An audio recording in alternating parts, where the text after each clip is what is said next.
सच्चिदानंद सद्गुरु साईनाथ महाराज की जय। எத்தனை முயற்சி செய்தும் நீர் ஊற்று தெரியவில்லை, தண்ணீர் எங்கே கிடைக்கும் என தெரியவில்லை. முடிந்தவரை ஆழமாக தோண்டிடுவேன், அந்த மூல ஊற்றின் வேரைக் கண்டெடுத்திடுவேன்.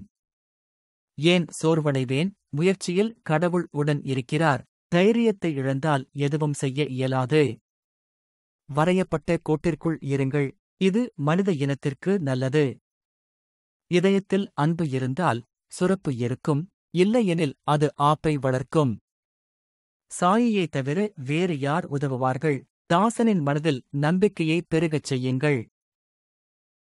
श्री सच्चिदानंद सद्गुरु साईनाथ महाराज की जय। அனைவற்றிலும் சிறந்தவர் சர்வேஸ்வரன். அனைத்து உயிருள்ள உயிரட்டதிலும் வியாபித்திருக்கின்றார். அற்புதங்களைக் கண்டு மனம் ஆராய்ச்சி செய்ய விரும்புகிறது. ஒவ்வொருவரிலும் ஏற்றுக்கொள்ளும் புரிதல் உள்ளது. பிறப்பும் இறப்பும் கடவுளின் கைகளில் உள்ளது. அவர் மட்டுமே உயிரினங்களை பாதுகாக்கிறார்.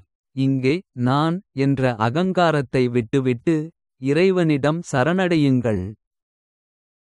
श्री सच्चिदानंद सद्गुरु साईनाथ महाराज की जय।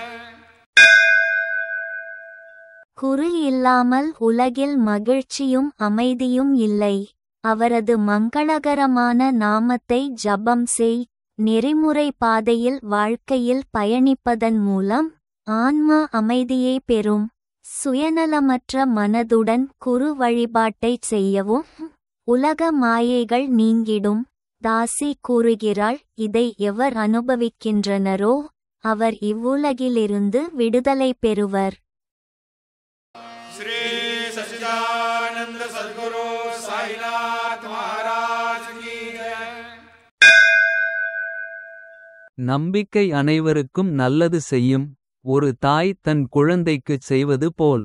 நாமஜபம், தவம், வழிபாடு ஆகியவை பக்தியின் வழிமுறைகள். பிறப்பின் மகிமை இதனுடன் இணைந்துள்ளது. நம்பிக்கையின் காரணமாக பழ வடிவம் கல்லாக மாறிவிடும். யாகம் கூட பயனற்றதாகும் அவநம்பிக்கையினால். எனவே குருவின் பாதங்களை பக்தியுடன் சேவை செய்யுங்கள். நீங்கள் மீட்பை அடைவீர்கள். श्री सच्चिदानंद सद्गुरु साईनाथ महाराज की जय। சத்குருவின் போதனை பாதையை பின்பற்றுபவர் ஒருபோதும் பேரிடரை அவர் சந்திப்பதில்லை. ஸ்ரீ குருவின் மகிமை மக்கத்தானது, எல்லையற்றது. புறஜாதியான நான் அதை எவ்வாறு விவரிக்க முடியும்? நாமத்தை சொல்வதன் மூலம் ஓர் ஜீவன் மகிழ்ச்சியடைகிறான். இதுவே தாசனின் அன்றாட அனுபவம்.